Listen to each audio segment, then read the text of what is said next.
My name's Anna Costi. I'm going to talk about a medical experience that I had in November of 2019.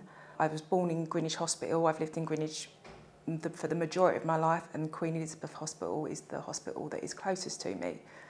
On the 5th of November in 2019, I came to the Accident and Emergency Department at about 9 p.m. I was 30 weeks pregnant, my first child. We were sent straight up to triage and maternity. I went into triage. I was with my husband. We sat there for half an hour and nobody saw me, nobody examined me, nobody checked on my baby. And I was actually in full labour, and I didn't know that I was in labour because, as daft as it sounds, my first pregnancy, my first child, I just knew what I'd seen on the telly, so your waters break, and then you're rushed into hospital. But it didn't happen like that for me. I actually thought that I was dying. I thought that my baby was dying. I didn't have a clue that prematurity was it could be at 10 weeks. I've heard of prematurity, lots of women talking about having premature babies 3-4 weeks premature, but I didn't realise that a baby could be born quite so soon. And as I was only 30 weeks, I hadn't had any antenatal classes. They weren't due until my 36th week. But the experience that I'm talking about at Queen Elizabeth, nobody took us up to triage. When we got there, we handed over my notes. We explained to the nurse on the ward that I was diagnosed with diabetes. I take insulin. I'd been on it for about 3 or 4 weeks. I was just really worried that something was happening to the baby and I hadn't felt the baby move. I was asked if I was bleeding. I said I wasn't, and that was the extent of the communication that I had with the healthcare professionals at this hospital. And I was told to sit in a waiting room. There were 3 men in the waiting room. I couldn't sit, I couldn't stand. I was in agony, and my husband just kept begging them to look at me, and nobody came. Half an hour later, he took me out of the hospital, put me in a car with the intention of taking me to Lewisham Hospital. Unfortunately, we broke down around the corner in Charlton Village.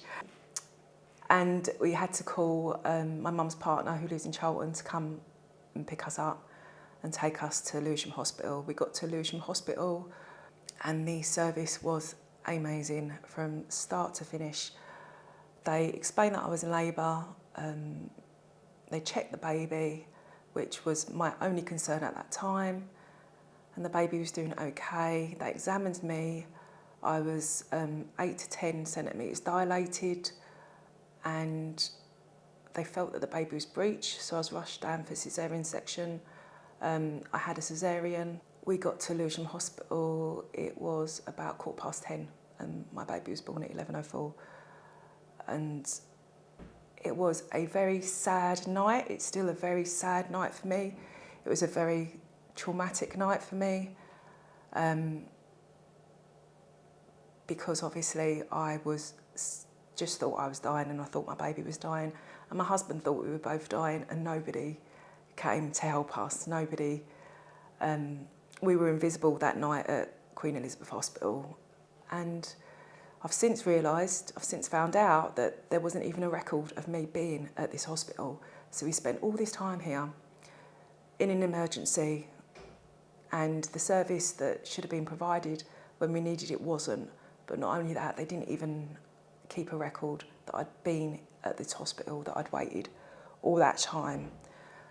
I know objectively my baby was born 10 weeks premature, so, he will struggle or he might have some difficulties, but I can't help but think that if we just didn't stop at Queen Elizabeth, if we went straight to Lewisham Hospital, then maybe my son wouldn't have the difficulties that he does today, and he wouldn't be struggling as much as what he is health-wise.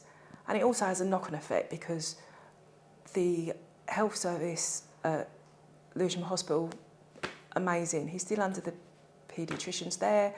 They see him often, and they're brilliant with him. But I'm still questioning everything. I'm still unsure of a service that I'm supposed to access on behalf of my son, wondering if people are doing right by him, if they're listening to me as a parent, if they see me, because I've had that experience of being dismissed and being ignored, and it was like I was invisible that night. And I was in labour. I really wasn't invisible because I made a lot of noise, and I was in a lot of pain. And you know, the men in the waiting room, they felt so uncomfortable. They got up and walked out of the waiting room. That night felt like a bit like a comedy of errors. I can see looking back, although nothing funny about it. But conversely, I do want to stress that at Lewisham they were brilliant. I was checked straight away, my baby was checked straight away. They explained everything to me. You're in labour, could you stop it? No, we can't stop it, and this is why. You're too far gone. You need a caesarean section, but I don't want one, but you have to have one, and this is the reason why. They were firm, but they were kind, and they listened, and I wasn't invisible. And by that time, because my mum's partner dropped us, my mum was also there. And despite us telling her for months that we didn't want her at the birth, she ended up being there anyway. And the staff were just amazingly patient and caring towards her. And for me, I think that was a bonus of being at that hospital at that time with my mum, because she doesn't flap, and she was flapping a lot. So that was my experience of that night. So 2 different hospitals, 2 very completely different ways that I was treated.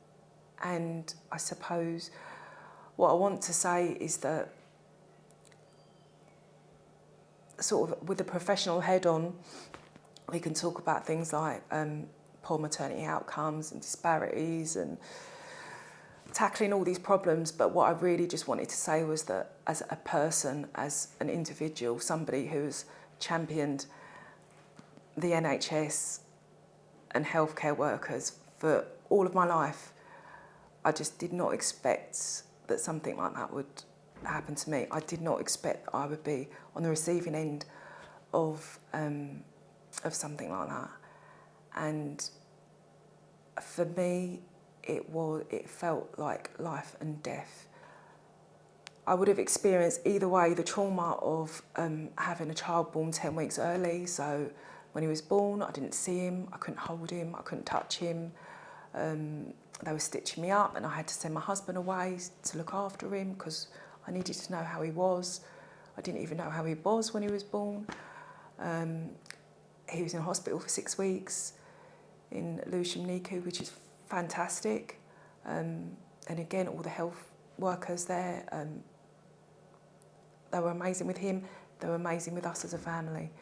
But that in itself was traumatic. Driving past the Queen Elizabeth Hospital every day, every morning, back again in the night to go and see my son, driving by the hospital that I should have been in, that he should have been in, wasn't nice.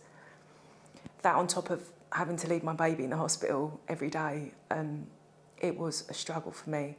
And I think, so what I'm trying to say, without getting too emotional, is that I am a person, and that it would be really beneficial for staff to see that on top of facts, figures, stats, whatever, put that to one side and look at a person and realise that their actions have an impact on somebody's life, on somebody's well-being, on a family. It could have been a lot easier for my family had we been listened to, had we been examined, had processes been followed.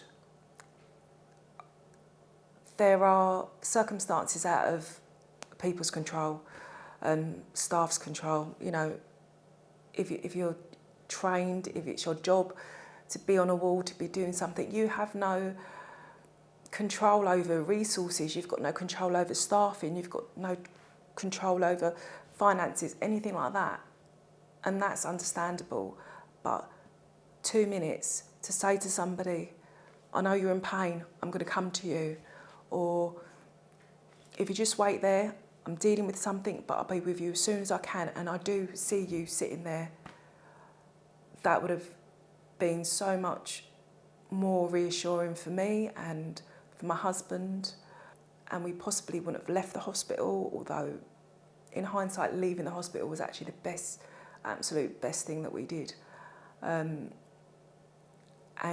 because the care that we got at Lewisham Hospital was second to none. So I don't want to say that all of the trust is like this, or all hospitals are like this, or all maternity services are negative, because we've actually experienced some really, really, really good service provision.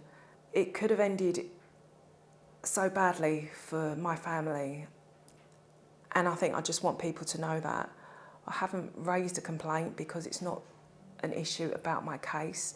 I'm speaking so that going forward things change and something like this doesn't happen to somebody else.